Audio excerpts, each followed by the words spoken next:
Hello and welcome to the Worn and Wound podcast. My name is Zach Kazan. I'm the managing editor at Worn and Wound. I'm joined today by media manager Devin Pennypacker. Devin, how's it going? Good. Honestly, no, it's great, Zach. It's going great. Okay. Yeah. All right. happy to be on this one. Also, happy to have you here, Devin. We are just like a day removed from Windup Watch Fair travel. We just came back from San Francisco. Another successful Windup Watch Fair. It seemed to go well. I mean, your impressions of the show, I think we talked about it. Great show, right?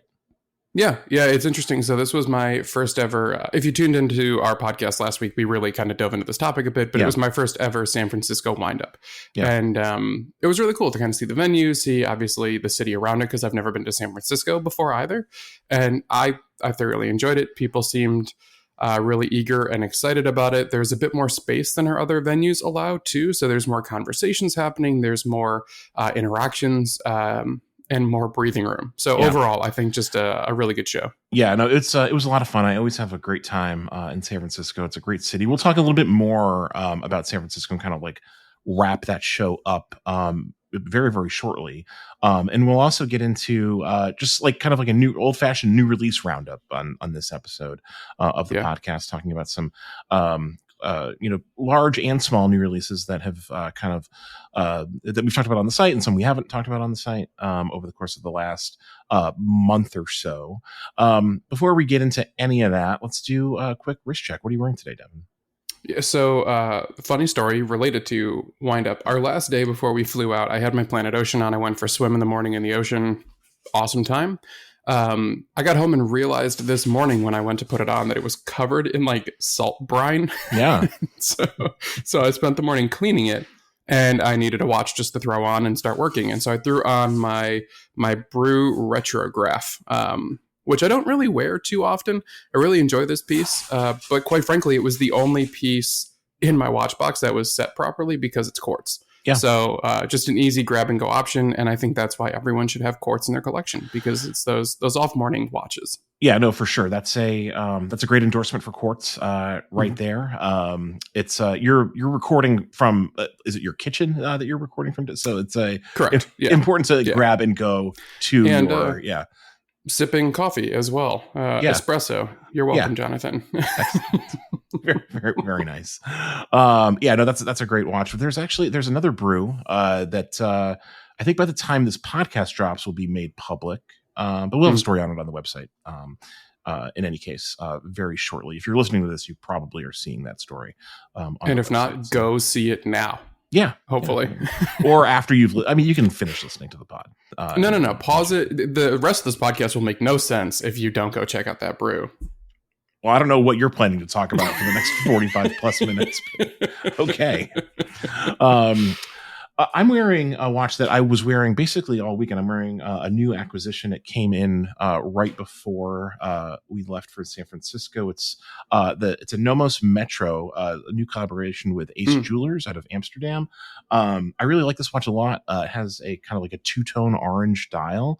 I got a lot of compliments all weekend on the color and the way it pops. People seem to enjoy it, and I enjoy it. And I like this Metro case too. I've never owned a Metro before. Wire lugs, very kind of like it's an unusual case design, at least in my collection. I don't really have another watch quite like this, so really enjoying it. The Ace does a lot of great collaborations. They've done several great Nomos collaborations over the years. I think this is their like 8th or 9th in total collaboration with Nomos. Yeah, they do a great job. So shout out to the folks at Ace, really enjoying this watch quite a bit. Yeah, it's a super cool one. It's one. Obviously, you had posted it right before Windup. I think it came in like really close to the fair. I saw you post it, and your photos obviously looked very different than the product photos that we see, which typically are heavily edited and glossed up and whatever. But in seeing it at first, I wasn't the biggest fan of the color scheme. I thought it looked a little bit too yellow, a little bit too high gloss. But then seeing it in person, I think it looks phenomenal. It has this kind of like burnt richness to it, that kind of two-tone stack. It's a really beautiful piece, really cool pickup. Yeah, thanks. I'm like I said, I'm enjoying it. Nomos is a brand that I've owned several Nomos watches over the years, and they never quite like stay in the collection. I actually owned a Nomos and Ace collab years ago as well, which I do at this point kind of regret selling. But yeah, first Metro. So really, I'm excited for it. So we'll I might write a little something about it at some point as well. Yeah, so, you should. Yeah. It's a cool one, unique piece, and a brand doing a lot of unique pieces lately. So, yeah, for sure. Pretty cool. All right, so Devin, let's talk a little bit about the wind up San Francisco writ large here. Like you said, we had a great time. This was your first San Francisco experience, so I gotta like get your immediate impressions like of the city. What did you think of the city of San Francisco? How was that experience for you? I really loved it. I mean, I love California in general. I've been to San Diego quite a few times, and San Diego is like one of my top 5 cities I've ever been to. And I still think I probably prefer San Diego, but for other reasons. What I loved about San Francisco, though, is they do a really good job of blending nature and city together. They didn't subscribe to the whole aspect of blast through the mountain rather than build on top of it. They just built on top of it, which means that your calves and glutes get a workout if you're just trying to go get a cup of coffee in the morning, but they're healthier for it. And I don't know, just having the haze, having the bay, having the ocean right there was really a breath of fresh air after genuinely a lot of work that we have leading up to the fair too. So it was just nice to step out of the plane and kind of let the city build me back up a little bit. Yeah, no, it's a beautiful place. I always I love the weather in San Francisco. It's like people complain about the weather. It's like too windy or too chilly. I love that. It's the venue, Fort Mason, is right on the water, so it's like it's really kind of like the maximum version of that, in San Francisco. Yeah. It's like it's at its windiest and chilliest, like kind of exactly where we are. But I think that's great. It's just a really beautiful place. Another thing that kind of like I think defined this trip for us, maybe for our team, is a bunch of us had our first Waymo experiences. The real main topic of the show.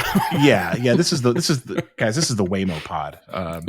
So Waymo, for those who aren't familiar, is it's a rideshare service similar to Uber and Lyft and others, but the cars are all driverless. And I saw these in San Francisco last year, and like I made a note of them. Like a mental note, and didn't use any. But this year I noticed like there were just a lot more. They were everywhere and all the time. Yeah, it's almost like seeing like yellow cabs in Manhattan, like they're just everywhere. Or I mean, they used to be like before Uber. But they're just like kind of all over the place, and they just kind of like plod along. They drive like no higher than the speed limit because they're like made for like safety is obviously like a concern with these. So they're just like kind of creeping like all over the city and on like the side streets and everything.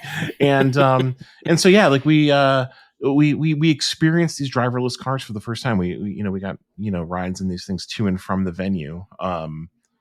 Incredible experience, I gotta say. Just like mind blowing that we're the future really is now.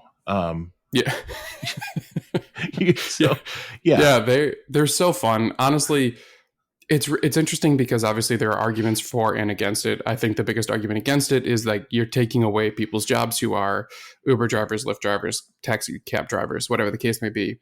But on the flip side of it, for a slightly cheaper price point, you have a clean car that's maintained by like a fleet service. You have a completely empty car, so you're not worried about a sketchy driver or someone who is jerky on the start and the stop. And it's just a safer experience, I think, for a lot of people. Someone brought up the fact that, they'd be way more comfortable sending their kid to school in a Waymo than they would in an Uber, which might sound absolutely ridiculous to some of you out there. But like this happens. Parents have to use these services from time to time. And just knowing that there's not some random guy in the front seat, I think is very important for a lot of people. And the driving experience was incredibly comfortable. They were good about swerving around other cars, dodging, pedestrians or cyclists or whatever. I was never nervous when I was in that car, which was pretty cool. Something I can't say for a New York Uber. Yeah, that's the thing. Like I kept thinking about how like a Waymo's never going to get tired, like a Waymo, right. Like, a Waymo is not like at the end of like a 12-hour stretch of like, just, airport runs or whatever.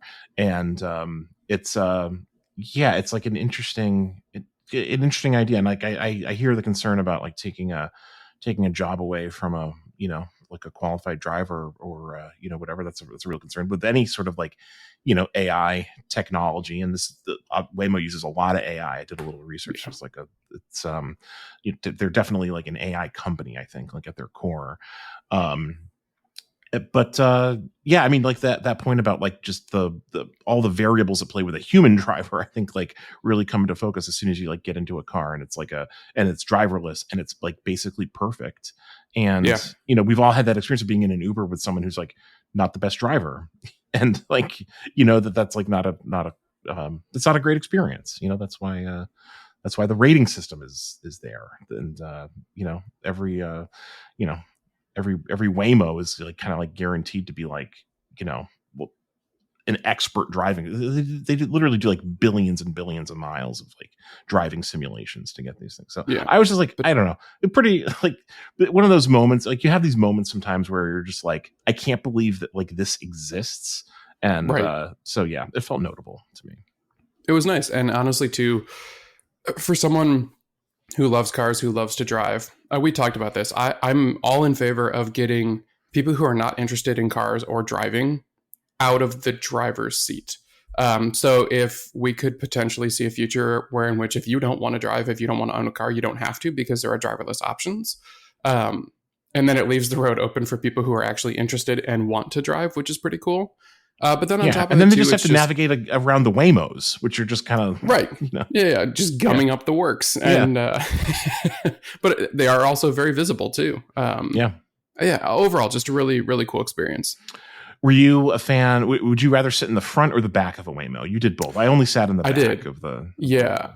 So I actually ended up taking Waymo a lot this entire weekend, just because it was nice. It was honestly great.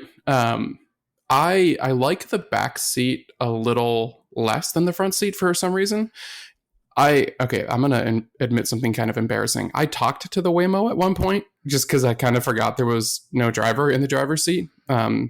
It was really strange. I like started asking about the city and then very quickly realized there's no one in the car with me to tell me about the city. But there's something about sitting in the front where you feel like you have a little bit of control. If you needed to reach over and grab the steering wheel, you could. I don't think you can overpower the motor, but you could try. Whereas if you're in the backseat, it just, I don't know, you feel like you're being dragged along in a very uncontrolled way. So if you're nervous about it, try the front seat first. Yeah. I felt fine in the back. It was a totally pleasant experience, but we'll see. We'll see if these things are kind of like, they take over. They don't go on the highway yet. So I mean, I think we got a long way to go before, like Waymo is everywhere, but we all survived our first, San Francisco Waymo experience. So we did. All right, let's move to watches at the San Francisco show. There weren't as many kind of like debuts at this show. Brands, in the past have used Windup as a launching pad for new watches, and we certainly got a handful of those, but there just frankly weren't as many this year, and I think that's maybe just because of the just like the release cycle, the time of year, maybe has the political climate, the tariffs and other things. But there were a few, and there were also just like some watches that have been out for a while that we always love to see, that we can discuss. So what was one that really stood out to you at the San Francisco show?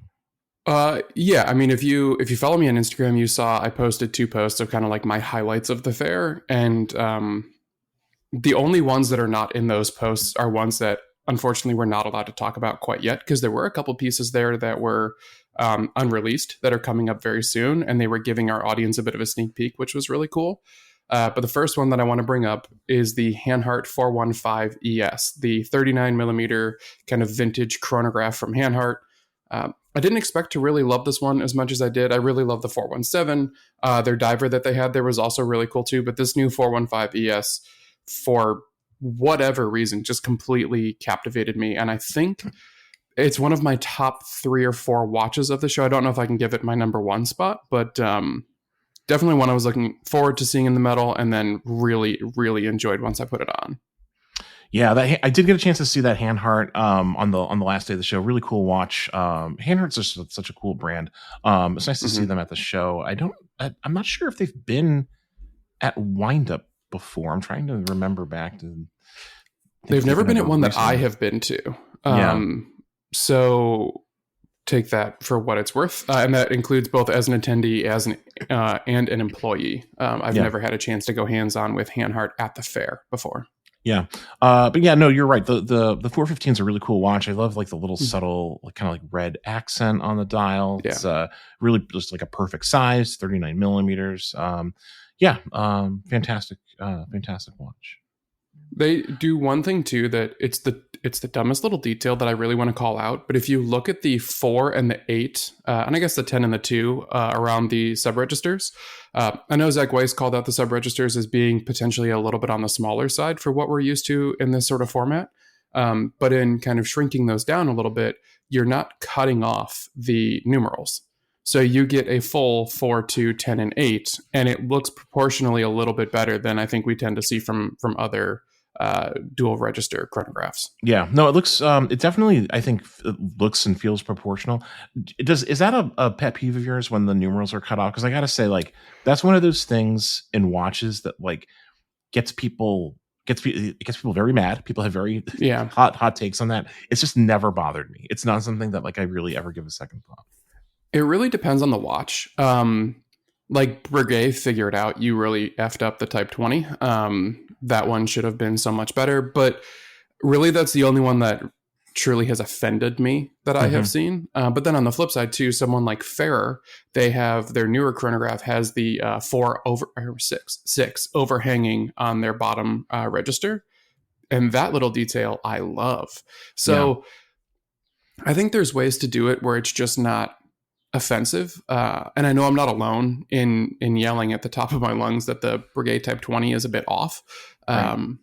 But yeah, I could give it or take it or leave it. But on this one, I just think overall it looks good. It looks like it was thought out and not an afterthought. Yeah.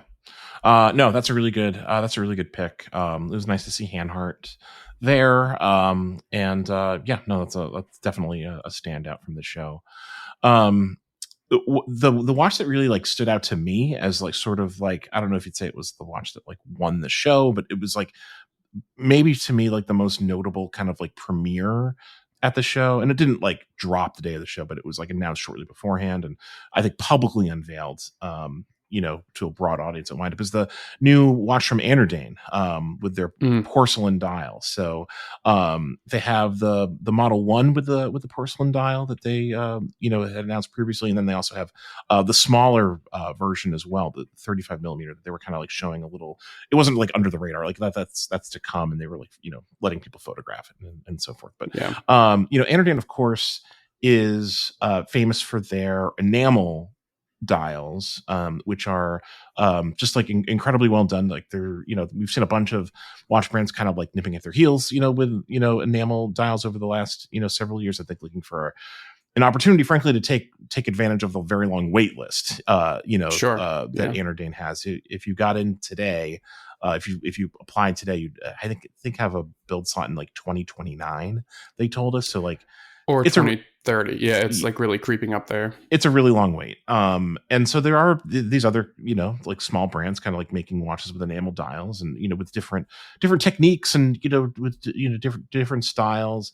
But I think like Anordane still kind of like stands on top of the mountain, when it comes to like the quality of the enamel and, the craft that's used. Like they're just like when you see them in person, like it's just, they're really, really good. Like there's a reason why people are willing to wait so long. That said, I think they understand that, they have to provide opportunities for, for their customers to buy watches like more quickly, and they have to like make more watches to, like sustain their business, if it's all going to work out. And so, one way to do that is to introduce porcelain into the collection, and they can make, once they like hire additional people to make these dials, they'll be able to make orders of magnitude more porcelain dials than enamel dials in the same span of time. So in theory, assuming people want these watches, and I think they will because they're quite beautiful. That should cut down on wait times. It should get that queue to kind of like, drop down a little bit. The first enamel dial that they've come out with is a black enamel, excuse me, porcelain, and it's just like, it's really like a very well executed porcelain dial, very deep color. It's beautiful. And I know you have, Devin, some interest in like some of these like fired, craft techniques, enamel and porcelain making. So, Yeah. you were in the room when we did the panel with Anordain's design engineer and an enameler and engraver, they told us all about the process, for these watches, and how, the error rate for enamel is really high. It's much lower for porcelain.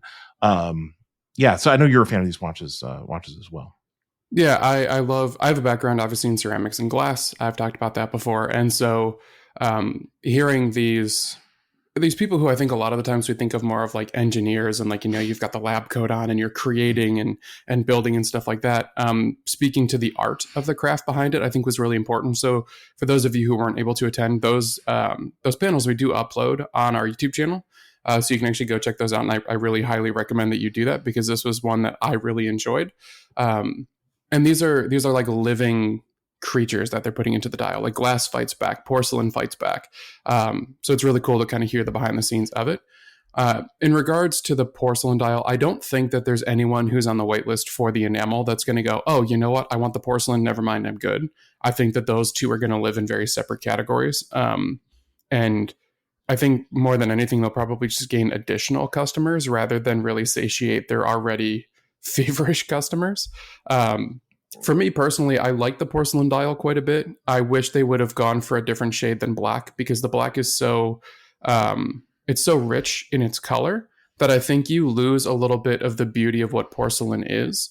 And you really only get it, in my opinion, around the hand stack, where you get that nice kind of globby drip down, because it's a thick application. And you get this really elegant, beautiful, glossy curve. But for the rest of the dial, I think you lose a little bit of it. So while I really do love it, I'm really, really hoping that Anordain pushes more color development in their porcelain line, which I think they obviously are already thinking about and already doing. It would be shocking if they didn't. Like, I would imagine that's something that they've got like in the not too distant future pipeline, is to introduce some color into that. Into that very beautiful pieces. But just for me, again, I would like the porcelain to kind of be a bit more of the focal point in the dial, which obviously that sounds ridiculous to say, like the dial's not the focal point. Obviously it is. But I think certain shades play to certain materials a little bit better. And if you like that deep, inky blackness that this provides, this is an amazing watch for you. But if you're looking for something a bit more traditional porcelain, maybe wait for another color shade. Yeah, that's totally fair. What's next on the list for you for standout watches from the fair? Okay, so I have quite a few on my list. We can just each do like one or two more and then move on to kind of like more general, like outside the fair releases. The next ones I think will be a little bit quicker, because you've heard me talk about similar models in the past on these two, but I also have more content on them coming up. So I'll go to the next one first, which is the new Trafford Day Tripper, specifically the I-95 color, which is a colorway I really appreciate. It's just a bit more my style. But we saw these in Dallas for the first time in the metal. Got to play with them a little bit. I really liked them. Just like kind of a comfortable everyday adventure watch. But the real beauty of these pieces is that Nathan took the Miota 9075 and instead of putting a GMT function on there, moved the hour hand up to the GMT functionality. And so similar to an Aquaterra, you have a local jumping hour. So when you land, you can just move the hour hand rather than setting the entire time. Let the seconds and let the minutes keep on ticking. And just, move the hour according to the time zone. Yeah, that is one of my favorite complications. It's, I think, for almost everyone, more useful than like a full GMT. Right. Because like, how often do we really need to know like the time zone in multiple places at once at a glance? Like, you kind of like, I don't know, like I say this all the time, you kind of like can internalize that, like, especially if you're traveling domestically, like we can all add in subtract 3 to whatever number we're looking at. So that's a really good complication. And I know they just opened up pre-orders today or yesterday or something like that for these watches. One thing I do just want to put out there to the audience, keep in mind that the whole tariff import and export thing is really hitting a lot of these smaller brands pretty hard. So I know the GMT that he put out a little while ago, he has a ton of them stuck in customs, which made the wait time last a whole lot longer. I think that's a problem that we're going to see with a lot of brands, but just keep that in mind with any pre-order or purchase that you're making over the next couple months as we all try to figure it out. Yeah. Yeah, that's a really good pick. The next watch I had on my list is I don't think this is a new watch like for the show, but it's like the first time I really noticed this watch and spent some like real time like examining it. And it's a watch from Oak and Oscar. I believe it's their so what it is it's a watch with a painted dial. They do these kind of like custom painted dial, and I think it's the Olmsted, if I'm not mistaken. They're kind of like most basic like field watch. And like I was walking by their booth like, you know, on the first day. I think it was even before the show opened, and I just like this watch with a fish on it just like caught my eye. And I'm like, I literally said to Chase, like, that watch has a fish on it. And I picked it up, and it's just like very intricate, like micro painting of a fish. And I looked at it like under magnification and from like every angle. And it's just incredibly, incredibly well done. And I think that, you know, Oak and Oscar, we think of them as sort of this like a tool watch brand, like, sort of like, you know, like very masculine, you know, energy, like outdoorsy, you know, rough and tumble watches. And I was just really impressed with like the level of like old school craft, like in this watch. And it just shows that like, you know, brands are not like necessarily like what you think they are all the time. You know, like you can combine like multiple worlds into one watch. And I was just like really, really impressed with like the intricacy of this painting. So this is a custom program that Oak and Oscar offers to customers. They can commission a watch from this artist whose name I forget. I'll make sure it's in the show notes to give him proper credit. But he specializes in these like paintings of fish, and like Oak and Oscar has you know, customers who are you know, like very accomplished anglers, fly fishermen, and like the idea is that you would have a little painting of a fish that you've caught or a fish you admire, you know, like on the watch. And it's, I think, like from just chatting with Chase a little bit at the show, like something that's like very meaningful to a lot of their customers. There's like crossover from like the, you know, the watch world and the fly fishing world, like, you know, represented in this watch. And it's just a really cool idea. Just very, very well executed. You know, we've seen like just, you know, within the last month at Watches and Wonders, you know, we saw watches with like very intricate, very you know, like intense, like painted dials. I'm thinking specifically of those JLC Reversos that we've written about. I'll put a link in the show notes to those. These aren't quite at that level necessarily. Those are using like gold leaf accents and other, you know, other techniques. But it's like, it's a similar idea, and it's something that's, you know, quite a bit more approachable in terms of cost. And it's just, I love ways that you can get like old school craft like that in, you know, in a modern watch, you know, at an approachable price. So I was just very, very impressed by that watch. There was another piece there too that was like a gradient dial, but the dial was painted to mock the scaling of a rainbow trout. Yes, yeah, and that was also cool. So cool and so beautiful. And yeah, just like such a fun, unique piece that they're actually a little hard to find on the Oak and Oscar website in order to like figure out if you can get this done or not. And I pulled it up here finally. Chase is obviously, he's a really big fly fisherman. I've talked to Chase so many times about fly fishing now at this point. Keep trying to plan that trip to go out there and actually fly fish, and it just hasn't happened yet. But I think that this is like the ultimate like Father's Day gift, right? Could you imagine like your dad who took you on fishing trips growing up, and, you know, like the two of you have loved going out fly fishing. Maybe you've grown apart a little bit, and all of a sudden you show up for Father's Day or for a birthday with a set of matching rainbow trout watches. Like, how amazing would that be? It would just be the coolest thing, and a way to kind of bring the art into life a little bit.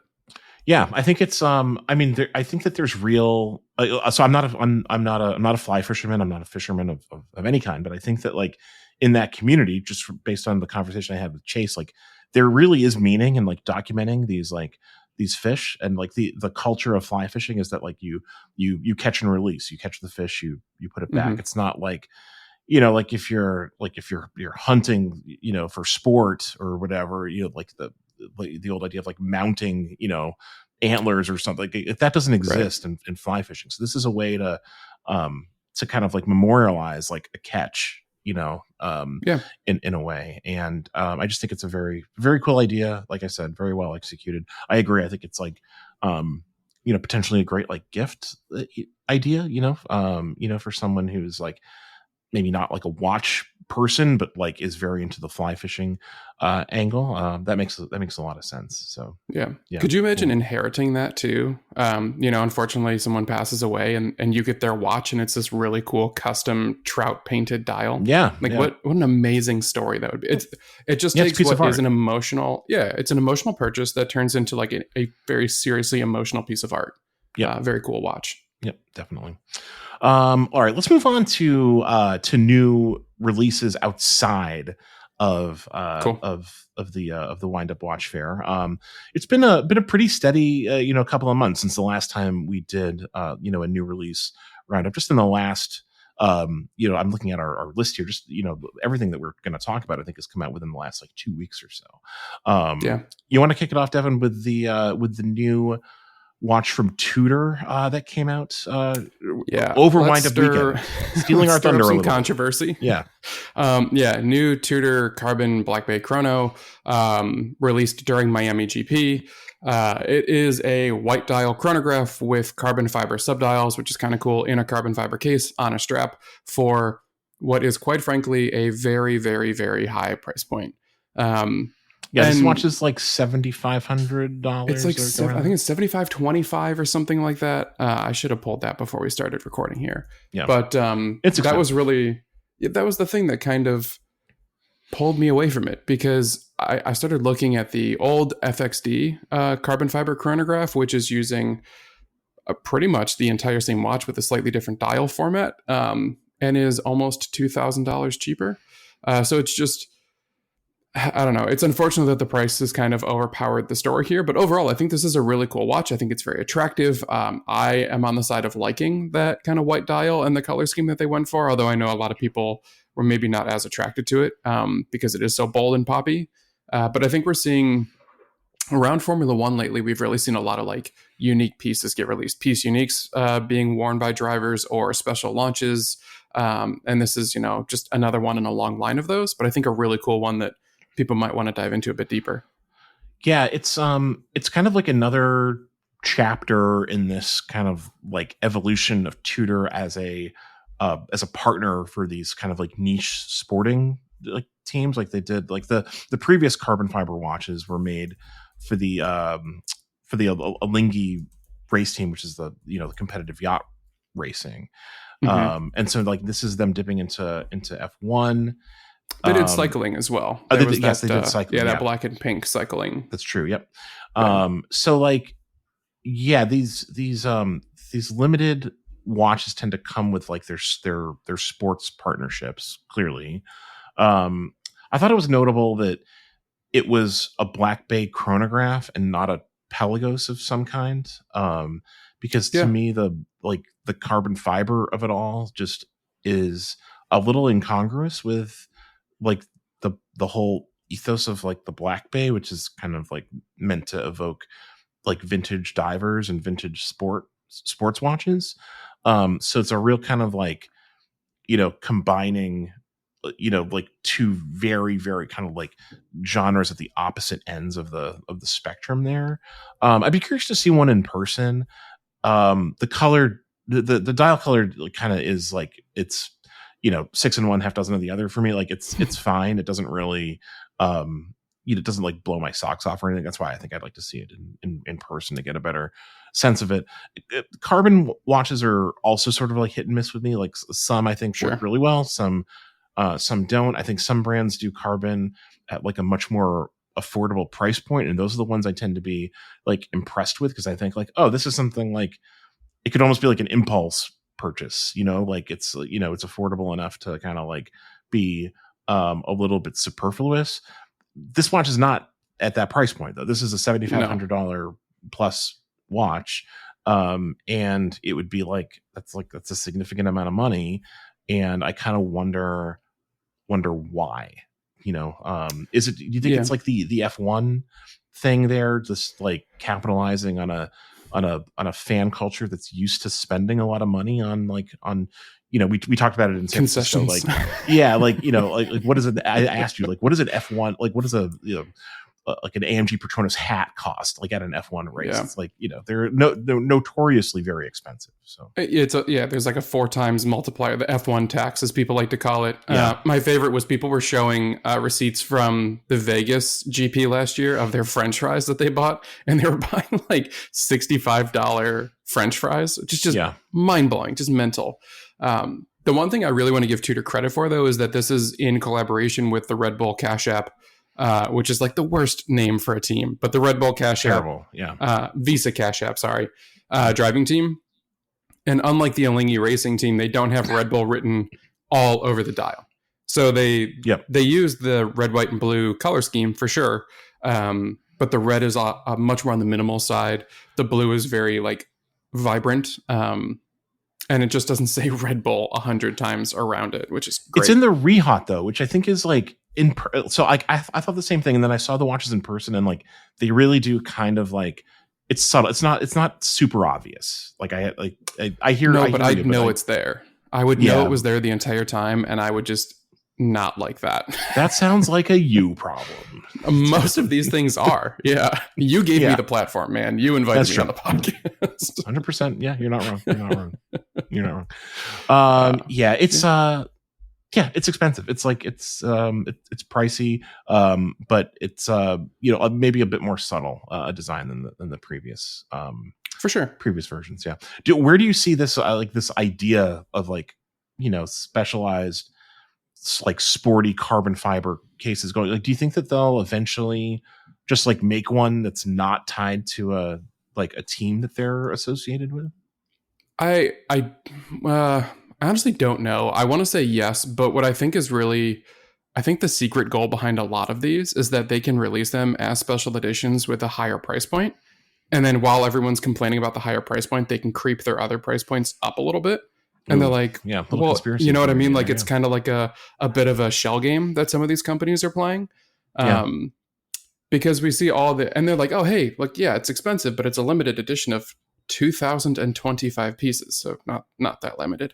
But they have to charge more because of that.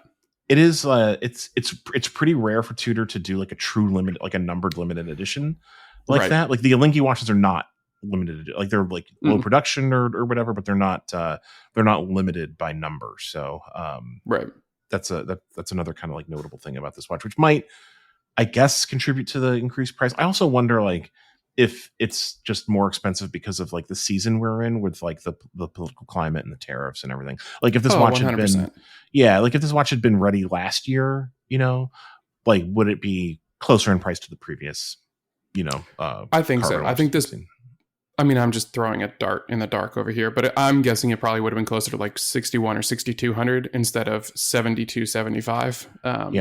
It's like just almost $2,000 more expensive than the steel Black Bay Chrono, which is like a significant markup, over the steel watch. And I don't think that I mean, I don't know what they're doing to this car, like how exactly they're fabricating it, but like normally, like that's not a material that's more expensive than steel. I don't think like it's I mean, higher failure rate because of the milling process for sure. I don't think that these are injected molded, kind of like the Tissot carbons we've seen at the lower price point. I think these are definitely more machine block, but they're also a little bit vague on the materials, maybe intentionally, maybe just because people wouldn't quite understand. But yeah, it's a big price point. Yep, for sure. Okay. I'm going to talk about a watch that literally dropped today as we're recording this episode. We have an article on the site. We'll link back to it in the show notes. It's a new watch from Denison.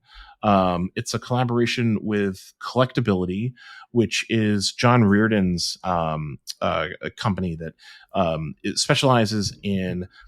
They retail vintage Patek Philippe and some contemporary Patek Philippe as well, but it's more than that. It's also just like a resource for people to learn about Patek Philippe as a brand.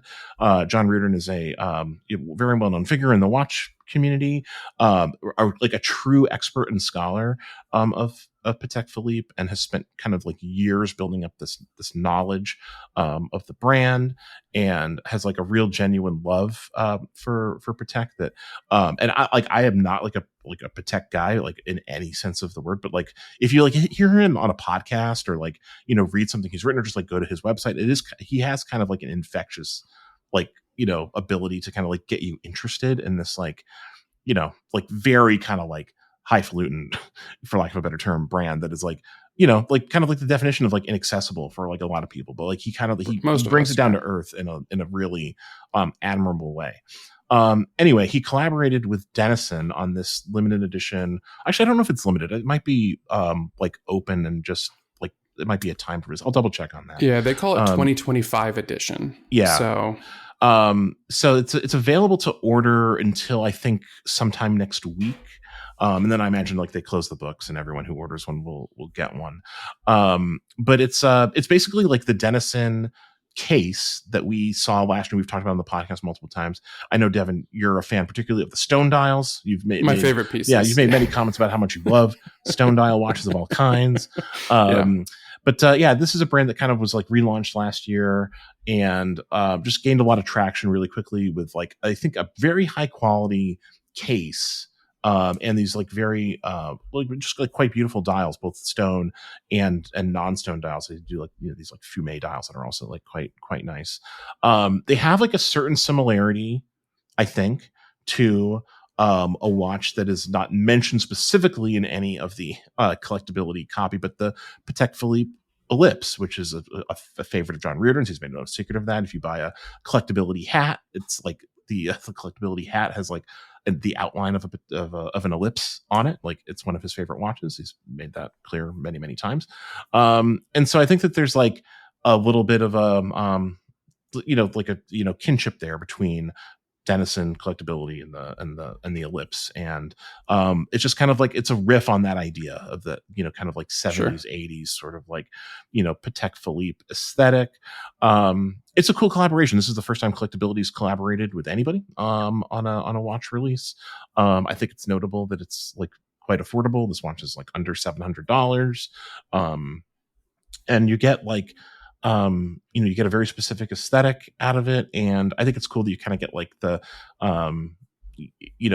like the approval of someone like of John Reardon's caliber. Like he's a Are you saying you're paying for his approval here? I think that I think that you're always doing that when you're buying a watch that's a a collaboration with like a notable person, but like he has like very good taste. Like he's reached the position he's in and the respect he has because of his taste and like his knowledge. So I think that there's like that's a real thing. So I mean, genuinely, I think a lot of TikTok hype beasts learned what they know about Patek from him, and then just kind of regurgitate a lot of his information. So if you find yourself in those rabbit holes, chances are good you're learning information that he really kind of pushed out there and pioneered for most of us, which is really cool to see.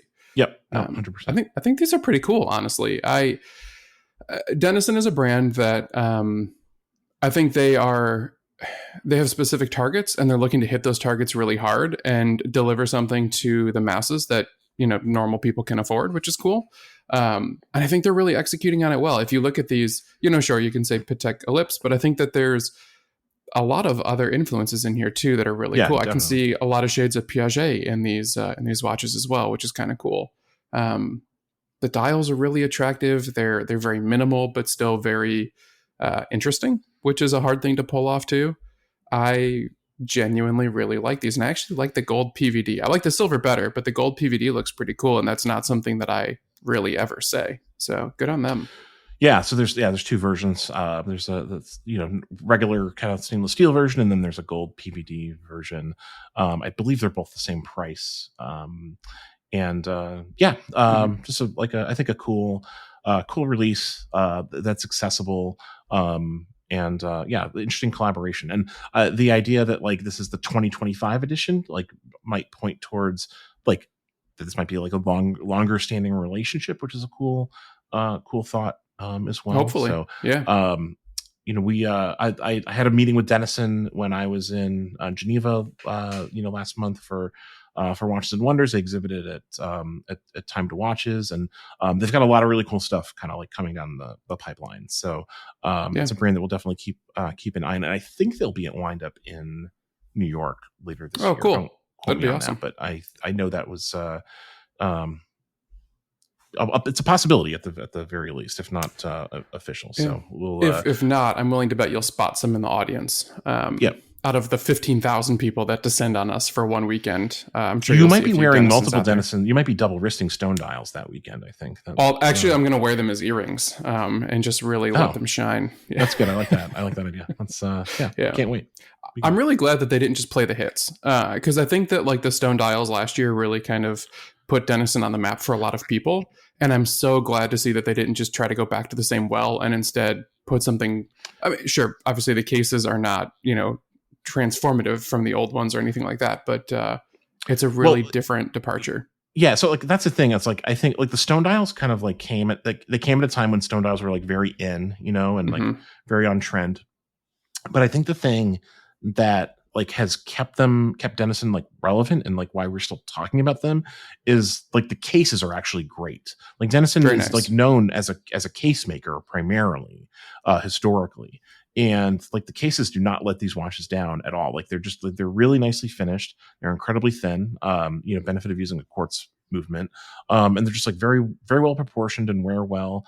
And I think that's like kind of like the secret ingredient. Like the stone dials got everyone talking, but there's really nice work being done with the cases, and I think that's Yeah. kind of like where like how they'll kind of like navigate the future is like the strength of that will be evident, I think. So yeah, Very important because for a lot of small brands, that's usually the weakest part of the entire thing is the case design and finishing. yeah. I mean, it's the easiest thing to like outsource and like buy something Mm-hmm. like off out of a catalog and like sort of like not give as much thought and attention to, for sure. So Yeah.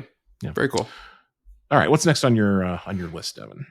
I threw on here the new Zenith Rose Gold triple calendar release. This watch, for whatever reason, I really love this new triple calendar that came out 2 years ago now or 1 year ago. This Man, was I'm lost. last year's novelty from Zenith At LVMH Watch Week. Yes, yeah. Okay. Yeah, time flies by and stands still at the same time. But these triple calendars, I love the proportions. I love the layout. They actually wear better than you might expect from a triple calendar. They're priced appropriately for what you're getting out there. Really cool. They have that awesome LE with Hodinkee, and now they have a rose gold version, which honestly is just kind of stunning. That black and rose gold, I think, looks really good. It plays well with the complication without really overpowering it. Overall, I think it's just a really, really cool standout precious metal piece from them. Obviously, not one that a whole lot of people are going to rush out to buy, and you're probably not going to see a whole lot in the wild. But if you do, it's a pretty great looking one. Yeah, I'm a pretty big fan of their of the triple calendar complication. It's just like such a natural idea for that Mm-hmm. watch. It works really well. I mean, you could see this watch coming a mile away. Like you knew they were eventually going to do one in Yeah. gold. That doesn't make it any less any less impressive. So yeah, it's a really really nice piece. I hope hopefully we'll be able to get a chance to see one in person in the not I too hope so. distant future. But yeah, no, I like that complication. I think that like that's a timing is so important when a watch is released. Like when that watch was released, the original triple calendar that was introduced at LVMH Watch Week a year ago, there's just a lot of attention on it, and then it was almost immediately kind of like forgotten about, in the, like the midst of Watches and Wonders and just like a busy year. But I think that's like a pretty important watch for Zenith. That'll be like a mainstay of the collection for some time. So so yeah, hopefully we see other kind of like iterations on that. I'd love to see different takes on the triple calendar, and the gold one's beautiful. Are you surprised that it's rose? Because I honestly kind of thought that we would see yellow before we saw rose. Yeah, I mean, I guess yellow would be maybe the more predictable route, but I mean, I bet we will see a yellow at some point in the not too distant future. I guess like I can never keep track of like what gold is trendy when, like I feel like this is something that is there are times when like rose gold is on trend, and there are times when yellow gold is on trend, and that's not my area of expertise. I don't know. No. We're here for the gem set pieces. I am. We're here to tell you about when sapphires are cool. Yeah. Always is the answer. Yeah. Yeah. The next watch I want to talk about is a watch I don't think I've had a chance to talk about on the podcast yet. I don't know that we've discussed, but I want to talk about the Christopher Ward Loco. This is also a wind-up watch fair release sort of, and just like made a big splashy kind of like unveiling, a couple of weeks before the show. We'll link to Zach Weiss's review, which is excellent, and exhaustive. There's a video component, great video, fantastic video, fantastic insight into the watch as always, from Zach, who I think, just like has like a knack for like understanding like what Christopher Ward is about, like in a really impressive way. So like I said, we'll link to that. This like the Loco is so cool, and like that, like at this point, we're several weeks out now from the unveiling of the watch. There's been a lot of discourse on it. I feel like the dust has settled a little bit. I talked to Mike Pearson at Windup, and he said that the first run sold out. So, in spite of all the, as there always is, kind of like back and forth, and, sniping about the price and other things, like, it's gone. Like the first run is spoken for. So, people clearly like they vote with their wallets, as they say. I was just like so impressed with this watch. Like it's really just like an amazing like step forward for Christopher Ward, like as a brand. We were all, I think, wondering like how they would kind of like up the ante after the Bel Canto. I think that like it's hard to say like if this is like a step like up in terms of complexity from I mean, I think it literally it is. I think it's like it's a more complicated movement than the Bel Canto. I guess time will tell on like the impact of it, versus the Bel Canto. There's you can't like do the Bel Canto again, like you can't like you can't unring a bell, so to speak. Like that's the watch that like put them on the map for so many people, and now like they're on the map for those people, so they have like a different challenge, in front of them on how to kind of like take that next step. And just wildly impressive, like I think it's a 5-day movement, right? And 144 hours, 6-day movement. 6-day movement. Yeah. Obviously, dial side escapement, incredibly rare, unheard of at a, sub $5,000 price point. It's just it's an incredibly impressive thing. So yeah, no, I agree. Watch. You talk about the discourse, right? There were 2 arguments from people who somehow it came from the same people, which is really baffling to me. But there were the people who were like, oh, you really like, Chopik and Armstrong. Someone over there really likes Chopik and Armstrong. Way to copy an idea. And it's like, well, no, look at them side by side. There's a lot of differences. I don't know what you're talking about. And then like that same person was also like, well, how can you charge $5,000 for this watch? And it's like, wait a minute here. How can you compare it to an Armstrong, but then also bash it for its price when it is multiples lower? It's just baffling to me. Like those were the dumbest arguments I think I heard out there from people. Yeah. It's just like, I don't know, like that whole line of watch criticism, like it looks like this, so it's bad, is just like the laziest, silliest thing. Anyway, like I think this watch certainly like pulls aesthetic elements from a variety of watches, as all watches do, of course. Yeah, but it's very clearly its own thing. And just because it shares certain similarities with a Chopek or an Armstrong, doesn't mean that it's like a ripoff of those watches. Like you wouldn't say that like any generic dive watch that is released today is a ripoff of a Rolex Submariner or a Blancpain 50,000. I mean, you might say that if those people do say that. Yeah, like you might say that if you're like lazy and like don't really like think too much about Sure. these things. And to be fair, there are some watches that are just like blatant copies of those for sure watches. This watch aspires to more than that, and I think you can clearly see so much when a watch is trying to be more than just like a blatant ripoff. Like this is like this is a genuinely original idea with a movement built from the ground up, you know, by Christopher Ward, and it's like you could say it's a copy of certain things, but then like you also can't like produce a watch that like equals this watch at a $5,000 price point. So I don't really know what. It's mind blowing to me. There's like a beautiful organic symmetry going on with this watch, or asymmetry. It's genuine watchmaking for inattainable for what it is price point. Sure, $5,000 is a lot of money. I'm not going to sit here and pretend it's not. But for the people complaining about the price point, the Bel Canto came out. You complained about the price point of the Bel Canto. Well, guess what? Since that watch has been out for this long period of time now, no one else has beaten them at that price point. You know, there are other chiming watches out there, sure, but none are executing it to the same functionality or the same, just genuine craftsmanship as the Bel Canto, and not for the same price point. So if you're going to criticize Christopher Ward for a $5,000 price point on this movement, show me someone who does this for less money over the course of the next 4 to 5 years, because I think it's going to take at least that long for anyone to come up with anything remotely close. And at that point, people are just going to yell at them for copying somebody else. So you can look at the price point and scoff at it. You can look at the design and scoff at it. But I think Chris Ward knocked this one out of the park.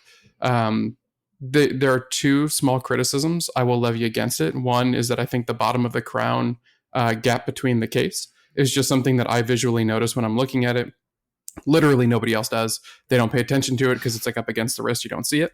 And then for me personally, I think that the rubber strap just complements it a bit better than the bracelet, which is weird. I'm a bracelet guy. I think the bracelet's fine, but it obviously looks very similar, or it makes the overall look a bit closer to the Chris Ward, the 12. And I love how the rubber kind of differentiates it a little bit more. Yeah.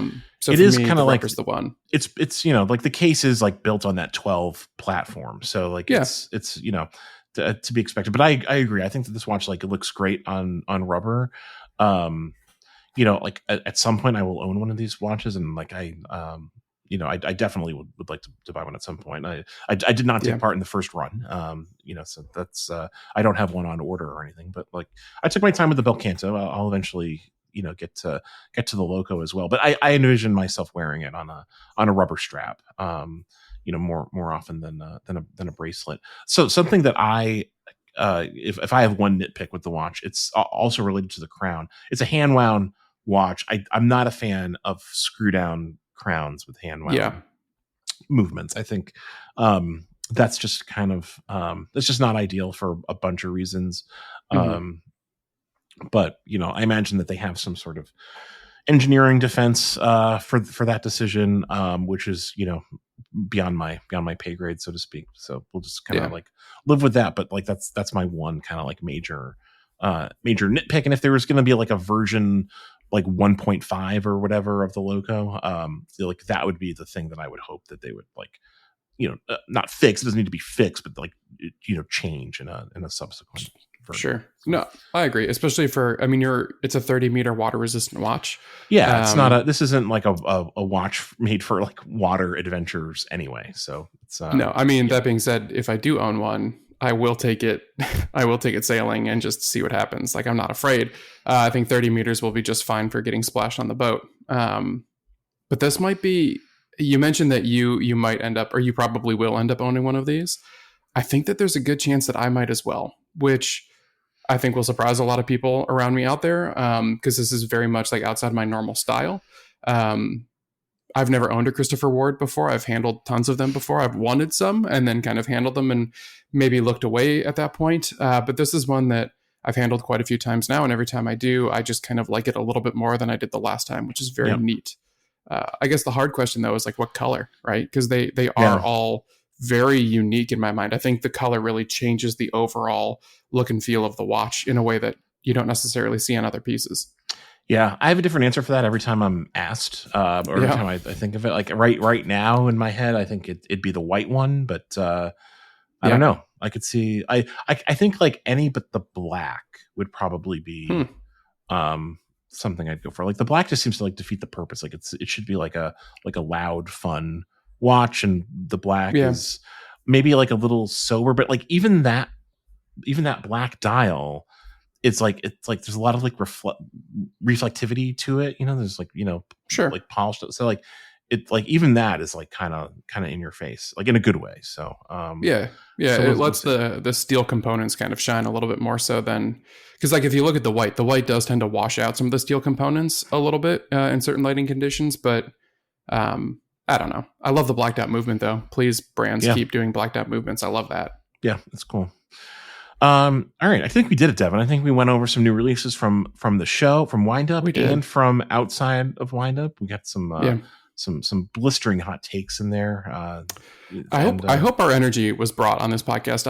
I hope people understand that the day after traveling back from a Windup, especially across the whole country, we can come back a little bit flat. So hopefully we uplifted you this Wednesday morning. I don't know what you're talking about, Devin. I feel great. I had a completely normal travel day that didn't have any delays or anything. So it was totally fine, and I'm well rested and in absolutely great shape. Do you have a cultural recommendation? People have been asking me all during the Windup Fair. People walking up to me saying, "Thank you for your cultural recommendations. We so appreciate it." I've been getting the opposite. People have been telling me that my cultural no, I'm just kidding. People like the cultural recs. Yeah, it's pretty cool. I'm just kidding. No one has ever commented to me on the street about a cultural recommendation. No one cares. But or maybe some people, people care. Yeah, but Chicago, come tell us how much you love our recs. Yeah. What have you got for us, Devin? What's your cultural rec this today? Yeah. So, I mean, typically I think I tend to do movies, videos, TV shows, video games. I'm going to go in the complete opposite direction here. And this is something that I've actually been trying to do for myself. I'm trying to slow parts of my life down. So if I can take a moment in the morning to kind of slow myself down and enjoy the morning a bit, it really kind of sets me up for a better day. And something that's really been helping with that is magazines. In particular, I've been reading an older edition of the W.M. Brown magazine. It's a magazine I really love, really enjoy. Great photography, great written pieces in there. It just kind of speaks to me. The articles are very of my style. So if you read these, you kind of understand who I am a bit. You talk about Negronis and cigars and baking bread and leather craft and race cars. And it's like he made this for me and probably a lot of you out there. So I highly recommend checking them out. But if they don't speak to you, just go to a magazine rack or order a magazine that does. And the next time you make your morning cup of coffee, don't turn on the radio, don't turn on the TV. Just sit down in a chair, sip on your coffee, and read a magazine for a little while. Yeah, that's a good recommendation. I'm a fan of magazines as well. William Brown's great. Shout out to Matt Horanek, who is the kind of like the brain behind that enterprise. He's a great guy. He's one of the most fun people to be in a Watches and Wonders meeting with. I was lucky enough to be in a couple of meetings with him at this year's Watches and Wonders. Just always just real pleasant, real pleasant guy. So shout out to Matt. William Brown. That's a good pick, Devin. We'll of course add a link to that in the show notes. My pick is actually like a somewhat similar vibe. I think to what you just described. That sort of like leisurely kind of like morning cup of coffee, like let the day wash over you kind of thing. I'm going to recommend a video and an article as well from Architectural Digest that was kind of making the rounds a couple of months ago. Architectural Digest has this great series where they go to like a celebrity or like a notable person's home, and they like give them like a tour of their home. And they did one with actor Walton Goggins recently, which was just like, I mean, they're you could like pick any of these videos and like say like that's a cool one. Like every once in a while though, like one just like really sticks out. So he his home is in the Hudson Valley. It's an old like 1920s lodge, like on this like big estate. Then he had renovated over the course of years. It's a historic building, and like he kind of like goes into like a lot of the architectural details and like what makes it special. In the video, and like also the restoration process, which is like sounds quite complex and also fascinating, and I'm sure it was like incredibly expensive. But like this is a home that like FDR like went to dinners in this home, and like like that type of person in the 1920s and 30s. So just a really beautiful space and like a beautiful beautiful part of the country. And it's just like it's so well appointed. Like his taste is like so it's like so present. Like he's got all this great artwork. Clearly a big Wes Lang fan. He's got like multiple Wes Lang pieces in his in his home. Lots of little kind of like artifacts from his career. One notable piece is he has a revolver that was gifted to him by Sam Jackson when they were making the Hateful Eight, which I guess so Sam Jackson gave to like everyone, like at all like the eight basically, that he made that movie with the Quentin Tarantino film, and it has like I think it has like an engraving on it or something like from Sam Jackson. It's like displayed prominently like in a glass case. It's just like lots of cool things to look at. It's a cool video. Yeah. We'll link to it in the show notes. Walton Goggins is like just really fun personality. Like he, this came out in February because of his, starring role in the most recent series of The White Lotus. So it's nice to see him getting some attention. Longtime favorite character actors. Seems like a pretty cool guy. So. Yeah, for sure. He's got a cool show coming up too called Teen Gist. If you haven't heard of it, check it out. But yeah, that video is really awesome. He cares about the house just as much as he cares about the things in it, yes. Which I think it is kind of rare for a lot of those walkthroughs. Most of the time they talk about, I call them like cool stuff videos because that's all it is. Most of the time it's like, oh, hey, here's my room that I painted entirely black so I can show you all my cool black painted stuff. And it's like, all right, man, but like, how do you live in that room? How do you survive in that room? Yeah, this is like a really curated space. Yeah, he like one thing that's like struck me is he talks specifically about like he loves to entertain. Like the home is large and like has like lots of space like to entertain, and it's like he talks about like making sure that people have a place to sit down, anywhere that, he might be entertaining in. He doesn't want people to like have to walk more than 5 steps to like find like a comfortable chair to sit down and like, have a drink and a conversation with someone. So just really well considered space, and like just it's a fun video. So yeah, that's my cultural recommendation this week. It's a cool one. Yeah, really cool one. Thanks. Devin, thanks so much for joining me on the podcast today. Zach, thanks for having me. Listen, anytime. I hope you are able to get some rest after the long wind-up weekend.